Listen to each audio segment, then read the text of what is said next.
Now, Barbara, you are big on Celtic sea salt. You love Celtic sea salt. You take it regularly. Can you explain exactly the method? Is it something that you put in your water? Do you put it in your mouth first? How exactly can somebody take Celtic sea salt?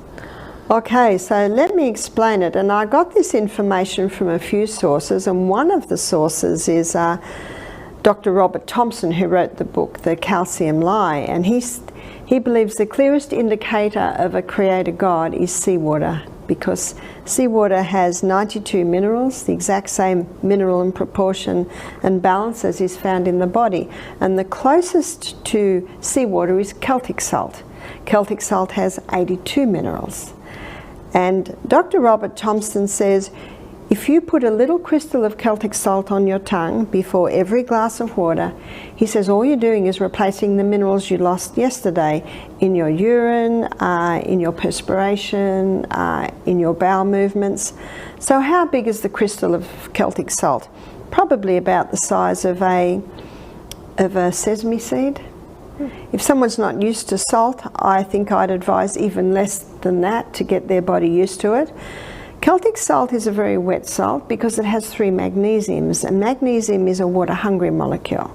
So when you put that crystal on your tongue and then drink your water, the mucous membranes in your mouth absorb those minerals, take it to the cell, you drink your water, and that water-hungry molecule, magnesium, actually pulls that water inside the cell.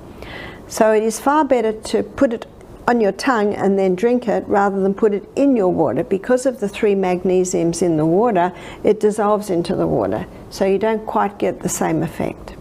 So would you let the salt completely dissolve and then drink water? Not necessarily. I usually put it in my mouth, have a bit of a crunch, then drink my water. By then, you know, some of the minerals have absorbed. So would there be any benefit to cooking with Celtic sea salt? I always cook with Celtic sea salt, but I never put my Celtic salt in till the end. Yes, it has 92 minerals, and cooking does not kill minerals. So you could put it halfway through, but it is my habit to put it in near the end. Now you mentioned about seawater and having the minerals, but what about kelp and seaweed and those types of things? The kelp and the seaweed, I guess my concern is the state of the seas today. And we've got the Chernobyl and the Japanese disaster, especially, that happened near the seas, and there is so much waste dumped into the seas today. I'm hesitant with the seaweeds. And then the question is, well, what about the seawater? Well, with the seawater, those waves, the pounding of the waves is constantly purifying the water, and a lot of heavy metals and chemicals sink to the bottom of the sea, and that's where the seaweeds can take it up. That's also why I say to people that like fish, I say, be cautious of your crabs and your oysters and your prawns, because they're taking up that from the bottom of the sea.